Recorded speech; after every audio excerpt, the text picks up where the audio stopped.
하나님의 각종 지혜 가운데 형통의 지혜가 있습니다. 형통은 하나님의 아이디어입니다. 하나님 우리가 형통하기를 원하시고 또 우리 자녀가 형통하기를 원하시죠. 기억할 것은 형통이 성경에서 말하는 형통은 아무 문제가 없거나 또 권한이 없다는 것을 의미하지 않습니다. 성경적 형통은 고난 중에도 형통하는 것입니다. 성경적 형통은 시련과 역경을 극복하는 가운데 형통하는 것입니다.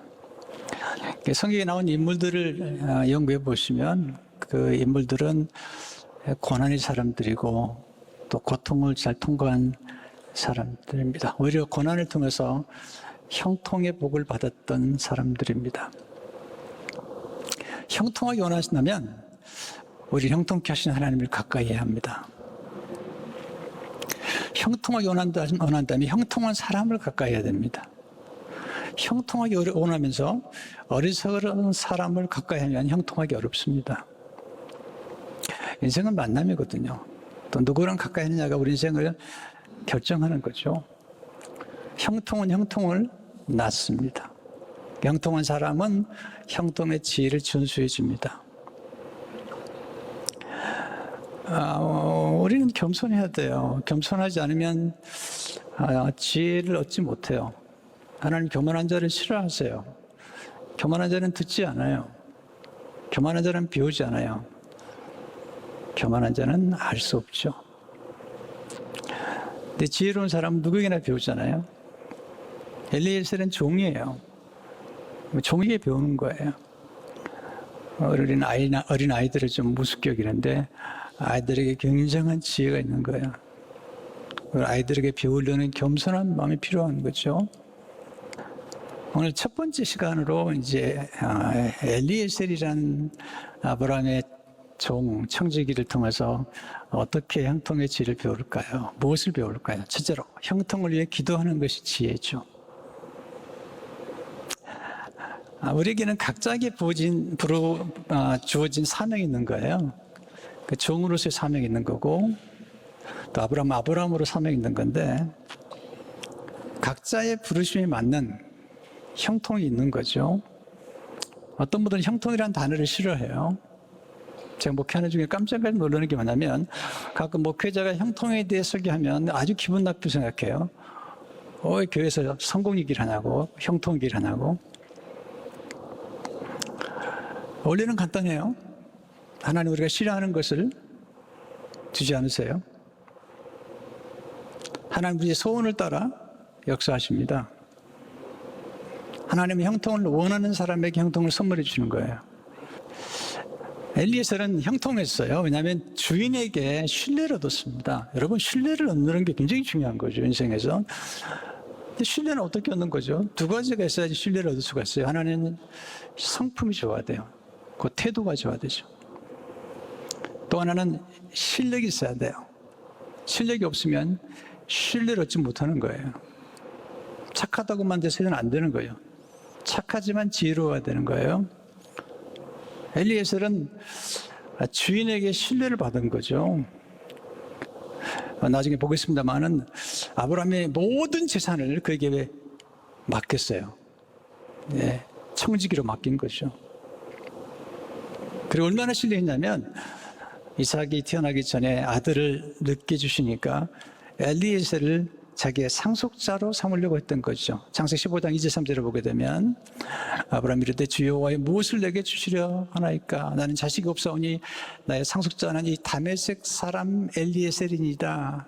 아브라함이 또 이르되 주께서 내게 씨를 주지 아니하시니 내 집에서 길린 자가 내 상속자가 될 것이니이다. 이 엘리에셀은 친족이 아니에요. 다메섹 사람이에요. 다마스커스 사람이에요.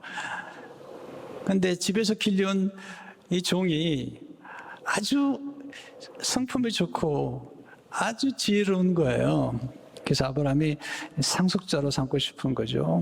엘리에셀이라는 이름이 무엇이냐면 뜻이 나의 도움이 되시는 하나님이라는 뜻이죠. 아마 아브라함이 이름을 지어준 것 같아요. 나중에는 모세가 둘째 아들의 이름을, 첫째 아들은 게르솜이라고 짓고 둘째 아들의 이름을 엘리에셀이라고 지어요. 신약에 오게 되면 엘리에셀과 똑같은 이름이 나사로예요. 나사로라는 이름이 히브리 표현으로는 엘리에셀이에요. 하나님 나의 도움이 되신다. 창세기 14장에서 아브라함이 그의 종 엘리에셀에게 아주 중요한 일을 맡깁니다. 그것은 신부감을, 자기 아들의 신부감을 선택해 오는 거예요. 창세기 14장 1절 4절 보시면 아브라함이 나이가 많아 늙었고 여호와께서 그의 범사에 복을 주셨더라. 아브라함이 자기 집 모든 소유를 맡은 늙은 종에게 이르되, 대단하잖아요. 모든 소유를 다 맡겼어요. 청하건대 내 허벅지 밑에서 내 손을 넣어라. 내가 너에게 하늘의 하나님과 땅의 하나님이신 여호와를 가리켜 맹세하게 하노니 너는 내가 거주하는 이 지방 가나안 족속의 딸 중에서 내 아들을 위하여 아내를 택하지 말고 내 고향 내 족속에게로 가서 내 아들 이삭을 위하여 아내를 택하라. 여러분, 자녀의 결혼이 얼마나 중요합니까? 아주 중요한 거예요. 그래서 아브라함이 이삭의 아내감을 선택할 때 가나안 여인 가운데 하지 말고 내 친족 가운데서 선택해 오라는 거죠. 하나님께서 아브라함의 범사에 복을 주셨어요. 여러분, 하나님의 복을 받아야 형통합니다. 하나님 복의 원천이시죠. 하나님은 형통의 원천이시죠. 하나님이 방문할 때 복이 임하는 거예요. 요즘 에즈베리 대학교에 부흥이 맺잖아요. 부흥이란 뭐죠? 부흥이란 하나님이 방문하신 것을 의미하죠. 하나님이 방문하시면 하나님 영광이 임하게 되죠. 그리고 회개가 일어납니다. 회개란 뭐죠? 네, 방향을 바꾸는 거예요. 아브라함이 하나님이 방문하시니까 우상을 숭배했던 그 방향을 돌이켜서 하나님을 믿게 되죠. 그리고 하나님이 축복해 주세요. 여러분, 인간의 노력 열심히 해야 되지만 노력만 가지고 안 됩니다. 수직적인 하나님의 임재와 수직적인 하나님의 축복이 임해야 되는 거죠. 그래서 아브라함이 하나님 만났더니 그 땅의 모든 족속이 그를 통해서 복을 받을 거라고 말씀하시죠. 창세기 12장 3절을 보게 되면 땅의 모든 족속이 너로 말미암아 복을 받을 것이라. 하나님이 개입해 주셔야 돼요. 하나님 복을 주실 때 형통의 길이 열리죠. 형통은 통하는 것입니다. 통하지 않으면 고통스럽습니다. 통하면 유쾌합니다. 통하니까 숨을 쉬기가 좋습니다. 하나님과 통하는 것이 진정한 형통이죠. 여러분들이 지금 하나님과 통했다면 형통한 거예요, 이미.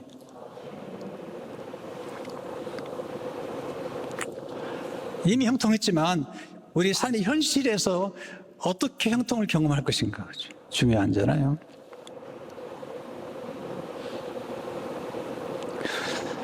엘리에셀이 복을 받은 것은 복받은 아브라함과 함께 거했기 때문이에요.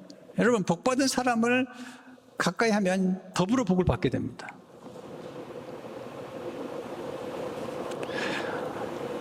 롯이 아브라함을 따라다닐 때는 복을 받아요. 그러나 롯이 아브라함을 떠나니까 그의 인생이 황폐해지는 거예요. 여러분이 잘 관찰해야 돼요. 하나님이 누구에게 복을 주시는지, 어떤 사람의, 어떤 기업에, 어떤 교회에, 어떤 나라에 복을 주시는지 봐야죠. 왜냐하면 시대마다 하나님이 복을 주는 사람이 있고, 복을 주는 회사가 있고, 기업이 있고, 복을 주는 교회가 있고, 복을 주는 지역이 있잖아요. 나라가 있잖아요. 잘 보셔야 되잖아요. 인생은 만남이죠. 누구를 가까이 하느냐에 따라서 우리 인생이 결정되는 거죠. 범사의 복을 받은 아브라함이 이제 아들 이삭에게도 복을 받게 하기 위해서 자기 가장 신뢰하는 엘리에셀 종에게, 늙은 종이죠. 원숙한 사람이 이제는 자기 친족에게 보내서 신부를 맡기는 거죠. 그러면서 아브라함이 기도를 해요.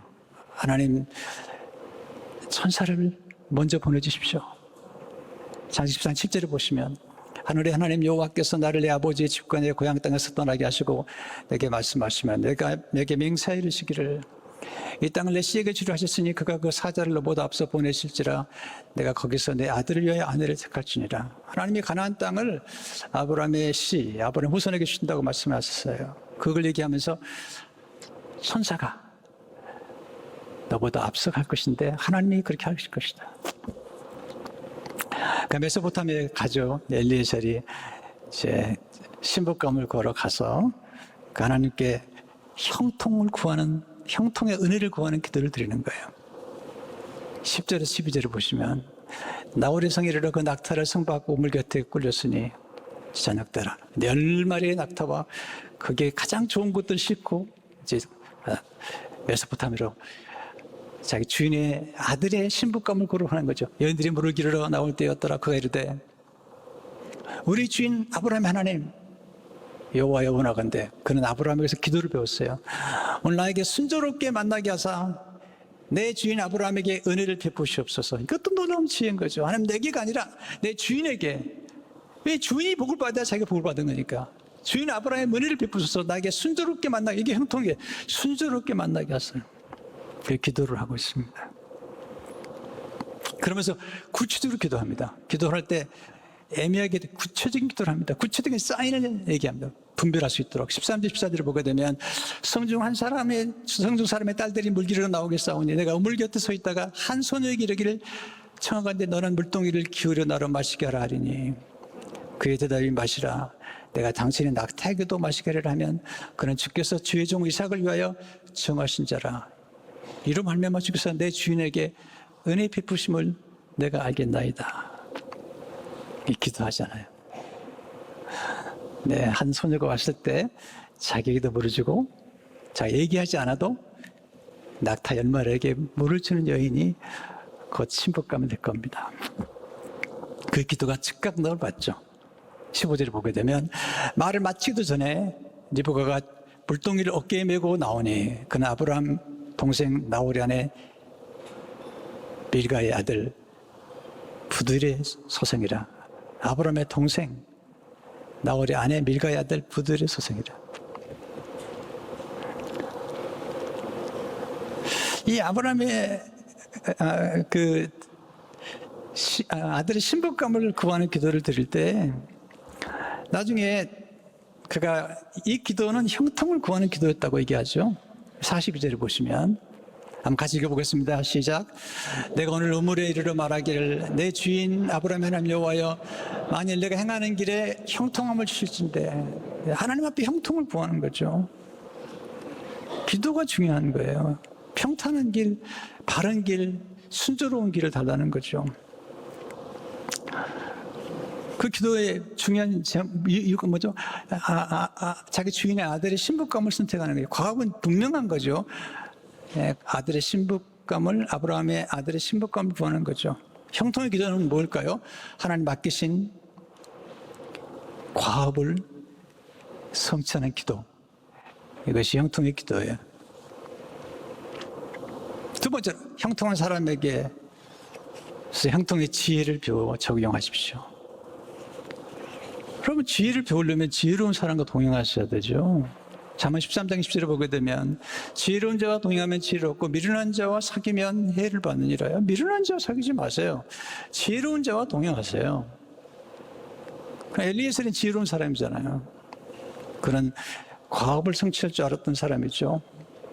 그리고 주인이 종인데 상속자로 설 만큼 신뢰를 받았고, 그리고 주인이 모든 것을 맡길 만큼 그런 지혜롭고 역량이 탁출했던 사람이에요. 엘리에셀에서 배우는 지혜, 형통의 지혜는 뭘까요? 첫째로 경청의 지혜입니다. 주인의 말을 잘 듣습니다. 주인이 무엇을 원하는지를 잘 듣습니다. 또 주인이 무엇을 원하지 않는지를 또 듣습니다. 3절 4절 다시 보시면 넌 내가 거주하는 이 지방 가나안 족속의 딸 중에서 내 아들을 위하여 아내를 택하지 말고 내 고향 내 족속으로 가서 내 아들 이삭을 위하여 아내를 택하라. 엘리에셀이 주인의 뜻을 더 분별하게 해서 질문해요. 여러분 경청을 잘하면 질문해야 돼요. 5절에 보시면 종이 이르되 여자가 나를 따라 이 땅으로 오려고 하지 아니하거든 내가 주인의 아들을 주인의 나오신 땅으로 인도하여 돌아가리까? 만약에 여자를 내가 선택했는데 그 여자가 나를 따라오지 않으면 주인이 아들을 데려다가 여자를 만나게 하겠습니다. 분명히 물어보죠. 아브라함이 분명히 대답하죠. 8절에 만약 여자가 너를 따라오려고 하지 않으면 나의 이 맹세가 너와 상관이 없나니 어제 네 아들을 데리고 그리로 가지 말지니라. 정확하게 물어보는 거죠. 경청하는 것이 지혜입니다. 솔로몬이 하나님께 구했던 지혜는 듣는 마음. 열왕기상 3장 9절에 보게 되면 누가 주의 이 많은 백성들을 재판할 수 있사오리까? 듣는 마음을 종에게 주사 주의 백성을 재판하여 선악을 분별하게 하옵소서. 듣는 마음을 종에게 주사 분별하게 달라는 거죠. 말을 잘하는 것도 중요하지만 먼저 잘 들으셔야 돼요. 잘 들어야지 말을 잘하는 거예요. 듣는 자가 지혜가 잘하는 거예요. 믿음이 잘하는 거예요. 듣는 것이 사랑이죠. 볼틸리는 말하기를 사랑의 첫째 의무는 듣는 것이다. 들을 때 순종하게 됩니다. 여러분 순종할 때 큰 복을 받아요. 아브라함이 순종했더니 하나님 큰 복을 주세요. 듣는다는 것은 곧 순종을 의미하죠. 언제부턴가 교회 안에 순종이라는 단어를 잃어버렸어. 순종을 회복해야 돼. 이해가 돼서만 순종하는 게 아닙니다. 이해가 안 되는 걸 순종하는 거죠. 아브라함이 갈대우를 향해 갈대우를 떠나라고 했을 때 이해가 되겠습니까? 이삭을 바치라고 할 때 이해가 되겠습니까? 근데 순종했더니 이해가 안 되더라도 순종했더니 엄청난 복이 기다리고 있는 거예요. 사르밧 과백의 마지막 통의 가루와 병의 기름 가지고 떡 한 조각 만들어 오라고 할 때 사르밧 과부가 순종했어요.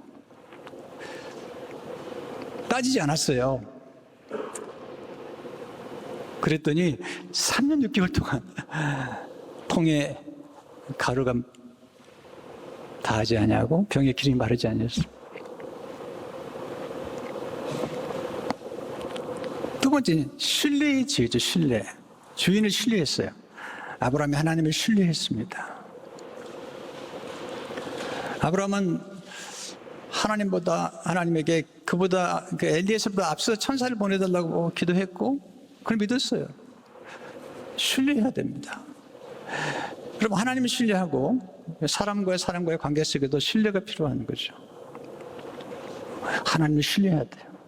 잠언 3장 5절에 보면 너는 마음을 다 여호와를 신뢰하고 내 명철을 의지하지 말라. 이사야 20장 3절을 보게 되면 주께 심지가 견고한 자를 평강하도록 지키시는 이는 그가 주를 신뢰합니다. 세 번째, 분별의 지혜입니다. 이삭의 신부감을 선택할 때 어떤 신부감이 훌륭한가를 분별하기 위해서 그는 기도한 것입니다. 자세히 관찰해 보니까 리브가가 순결한 여자인 거예요. 16절에 보니까 그 손에는 보기에 심히 아름답고 지금까지 남자가 가까이 하지 아니한 처녀더라. 건물로 내려가서 물을 그 물동이에 채워가지고 올라오는지라. 네. 아름답고 남자가 가까이 하지 않은 순결한 나그네를 환대할 줄 아는 여인이었어요. 17절 18절을 보세요. 종이 마주 달려가서 이르되 청하건대 내 물동이에 물을 내게 조금 마시게 하라. 그가 이르되 내 주여 마시소서 하며 급히 그 물동이를 손에 내려 마시게 하고 손님을 환대하잖아요. 또한 자원에서 기쁨으로 섬길 줄 아는 자원에서 억지로 하는 게 아닙니다. 19절을 보세요. 마시게 하기를 다하고 이르되 당신의 낙타를 위하여서도 물을 길어 그것들도 배불리 마시게 하리이다 하고. 이야 대단한 사람이에요. 낙타 10마리에 그것도 배불리 마시게 하겠다는 거예요.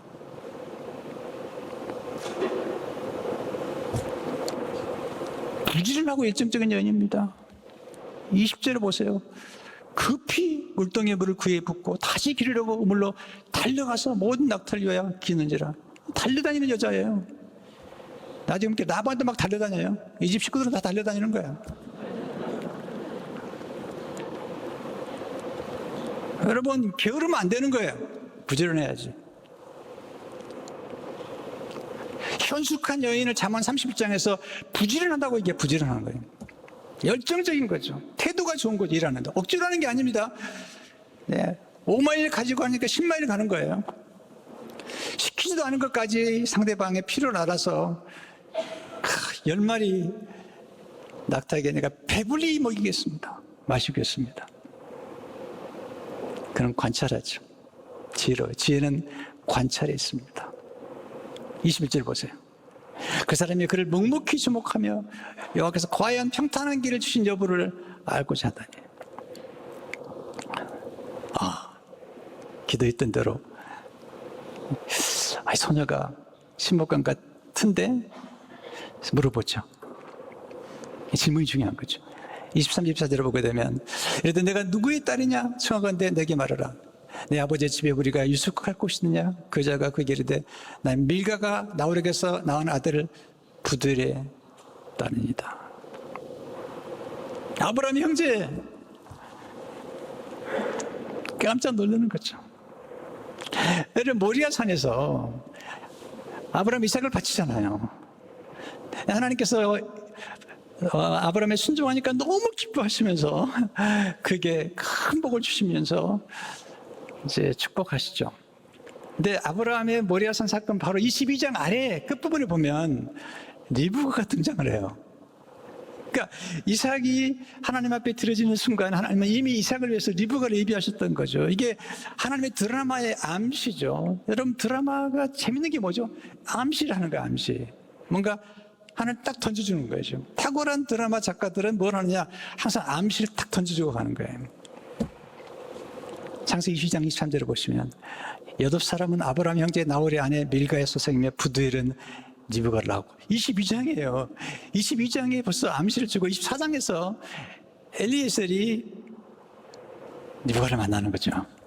네 번째 집중의 지혜입니다. 가업을 성취하는 지혜는 집중에 있어요. 모든 걸 잘하면 안 돼요. 모든 걸 잘하는 사람은 아무것도 잘하지 않는 거예요.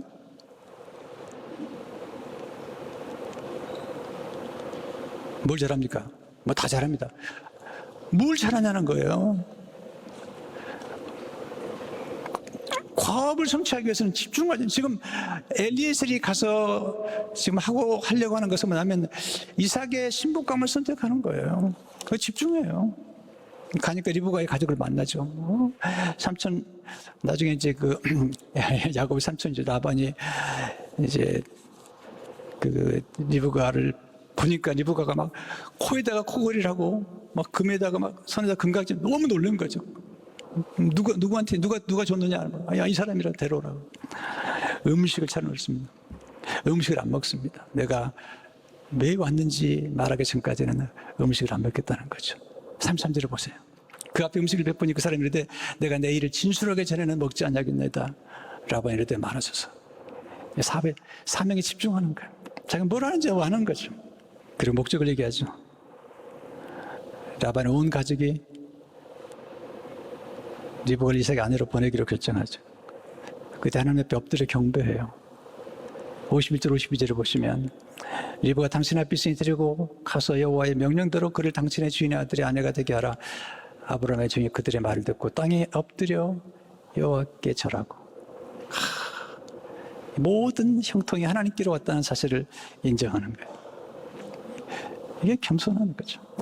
하나님 하셨습니다. 형통을 통해 놀라운 부흥이 전개되는 거예요. 리브가 엘리에셀을 따라 이삭에 갈 때 라반이 축복하는데 이 축복이 정말 놀라운 축복을 하는 게 라반이에요. 60절 보세요. 리브가의 축복하기를 이르되 우리 누이여 너는 천만인의 어머니가 될지어다. 내 씨로 그 원수의 성물을 얻게 할지어다. 와, 엄청난 기도라는 거예요. 근데 이 기도가 응답이 돼요. 너는 천만인의 어머니가 될지어다. 내 씨로 그 원수의 성물을 얻게 할지어다. 이야, 대단한 기도라는 겁니다. 근데 이 기도가 똑같은 축복을 받은 게 누구냐면 이삭이에요. 이삭. 아브라함의 이삭을 바쳤을 때 하나님께서 아브라함아 이삭을 죽이지 마라. 그래 복을 주시는데 그 복 속에 리브가의 축복 기도와 똑같은 기도가 담겨 있어요. 22장 17, 18절을 보세요. 내가 내게 큰 복을 주고 내 씨가 크게 번성하여 하늘의 별과 같고 바닷가의 모래와 같게 하리니 내 씨가 내 대적의 성문을 차지하리라. 또 내 씨로 말미암아 천하 만민이 복을 받으리니 이는 내가 나의 말을 준행하였음이라 하셨다라. 놀라운데 여기 보면은 똑같은 메시지, 천만인의 어머니가 될지어다 내 씨로 원수의 성문이라고 그러는데 여기는 대적의 성문을 얻게 했다. 대적은. 여러분 성문이 중요해요. 옛날에는 성문, 그 나라의 그 도성의 성문이 굉장히 중요한 거예요. 누가 성문을 차지하느냐? 성문을 차지함으로써 원수를 무찌르고 그다음에 새로운 땅을 정복하는 거거든요. 이게 어디서 이루어졌죠? 이 리브가와 이삭의 축복이 어디서 이루어졌죠? 십자가에서. 십자가에서 예수님께서 원수의 문을 이겨버린 거예요. 사탄의 머리를 쳐버린 거예요. 그리고 우리를 구원의 길로 인도하는 거죠. 부흥이 일어난 거죠. 여러분 엘리에셀의 형통 우습게 보지 말라고요. 엘리에셀이 리브가를 데려옴으로 말미암아서 리브가와 이삭이 결혼하고 두 사람이 야곱을 낳고 놀라운 역사가 나타나는 거죠. 그런데 참 재밌는 일이 하나 있어요. 리브가가 자기 남편을 만나러 가는데 61절 보세요. 리브가 일어나 여자 동들과 함께 낙타를 타고 그 사람 따라가니 그 종이 리브가를 데리고 가니라. 뭘 타고 갔어요? 이 낙타가 뭐죠? 리브가가 물을 마시게 했던 낙타인 거예요. 자기가 아무 보상 생각하지 않고 10마리 낙타를 먹였는데 그 낙타를 타고 남편을 만나러 갈지 어떻게 알았겠어요?